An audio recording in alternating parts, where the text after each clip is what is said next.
Coach Mooney, how do you feel coming off Wednesday? Obviously a draining night, physically, emotionally, mentally.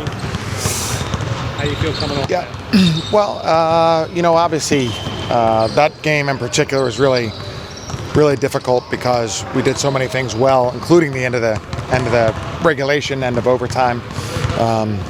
But it takes something out of you. Unfortunately, you can't just because you did things right, you don't feel good because of the loss. But I feel like our guys have been resilient, and we've practiced well. We worked out this morning, and I feel like the guys have the right frame of mind, and the fact that we've lost far too many close games, but that has put us in position to win, and now maybe a few extra steps here to finish off games. So I feel good based on their energy level. Do you have any counsel for Tyler Burton? He's slow starting his last couple of games in terms of scoring. What have you advised him, if anything? I think the biggest thing is to try to get lost in the competition of the game. I had mentioned throughout the year that there's a lot on Tyler, both on the court, with his experiences in the summer.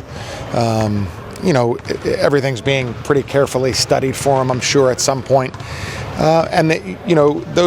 can't make those things go away, but you can get lost in the competition of the game. And, if you're just trying to guard your man and be in the right spot on offense and make the right decision, that energy and concentration can make the other things, push them off to the side for a little bit. And that's just what I've tried to remind them of.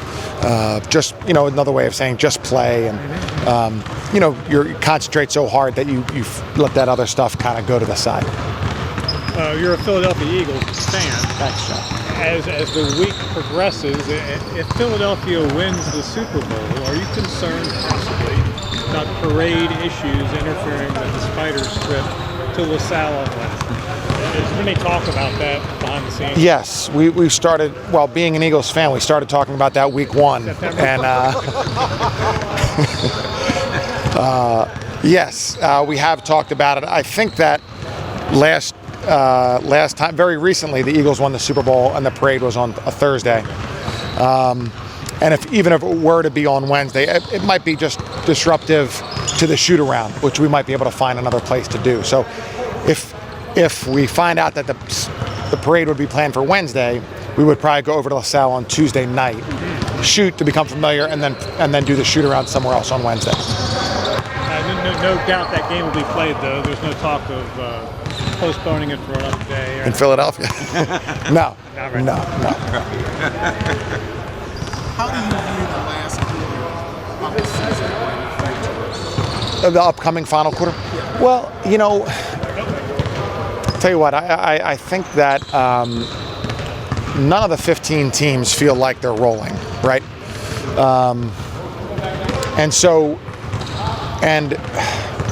That gives opportunity for each team, and that also puts some extra strain on the teams to feel like, we won that game away and then we came back home and lost that game. So I feel like none of the 15 teams are really rolling, and so the last quarter becomes that much more important for everyone. So if we can do some things to put ourselves in better situations, whether that's finish games, things that we've talked about addressing over the course of the year, turnovers or way down. I think our defense has been, for the most part, good enough to win games.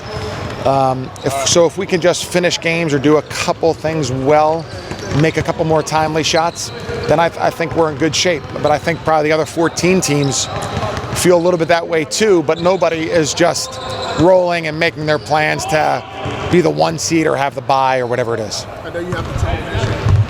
Get to this point of the year, do you look at the standings a little more? Do you take a look at the scoreboard, pick the scoreboard, a little bit more, especially with the teams in front of you? To a certain extent, to be honest, Sean. I mean, it's even, no matter where we sit in the standings before the last 2 or 3 games, it's just so many teams, so piled on one another, and it's impossible to figure out who plays somebody twice and who has the last schedule. I think it's still a little bit too far out now.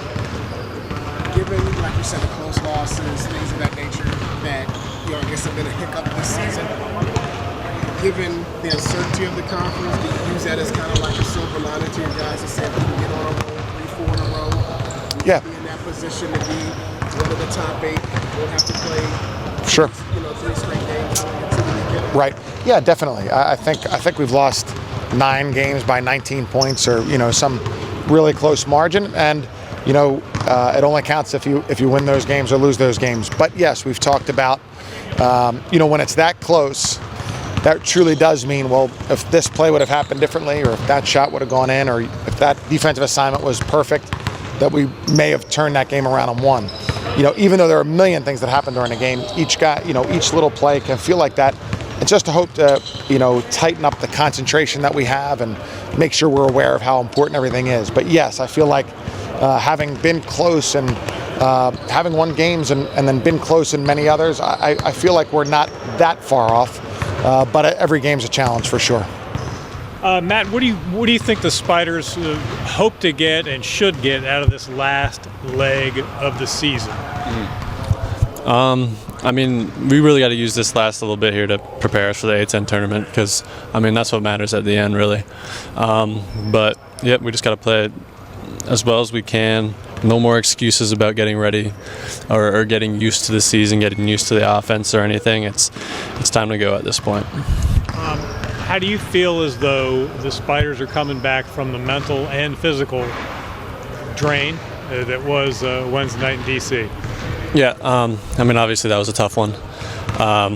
Anytime you lose going into overtime, especially double overtime, battling that hard, playing that many minutes, it's still coming up a little bit short is disappointing. But we had a good day yesterday of rest and recovery and just watching some film, nothing strenuous on the bodies or anything, to get prepared for tomorrow night. And today we just got to continue preparing.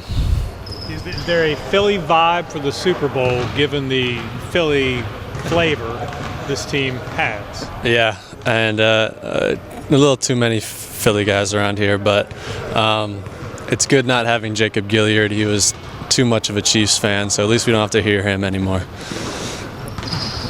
Thank you. The latter part of the season, you're focusing on the tournament. Is this the time where you guys are checking out the standings, checking out the scoreboard a little more often, kind of seeing what we need to do and what the other teams are doing in front of us? Yeah, definitely. And something we all notice really is kind of how close it is this year, how every little game matters, how if the GW game had gone a little bit differently, we'd be like a few positions up now. So yeah, just really how close everything is and how much every little game matters. Are you using that kind of like a silver lining? Like, okay, we've had some hiccups along the way, but even with that, we're still in a position that we can get a bye and play on Wednesday as opposed to playing 3 games in 3 days. Yeah, that's exactly right. We're not where we exactly want to be right now. We think we could have won a few games that we didn't, but we do understand that we're just a game or two away and a strong end to the season away from getting a good seed for the tournament. How did you guys kind of approach, Tyler didn't have one of his better games, pretty obvious that wasn't happening. Is there a thought process to that, hey, we have to pick up for him this time around? Is there any talk about that? How do you kind of view that? It's not something you talk about exactly, but it's like, even myself, when I notice he's not out there, it's like somebody's got to pick up the scoring a little bit. I think that's what I was trying to do myself and other guys as well. I know Zay and Jason Roach really picked it up in the first half while Tyler was out. But yeah, Tyler can't be a superhero every game, so he's going to have his down games every once in a while, but he'll be good. Do you find yourself replaying the end of regulation back in your mind at all, and watching the tape, as painful as that is? They obviously made a couple of really tough shots, but 5-point lead with a minute to go. Yeah, definitely tough.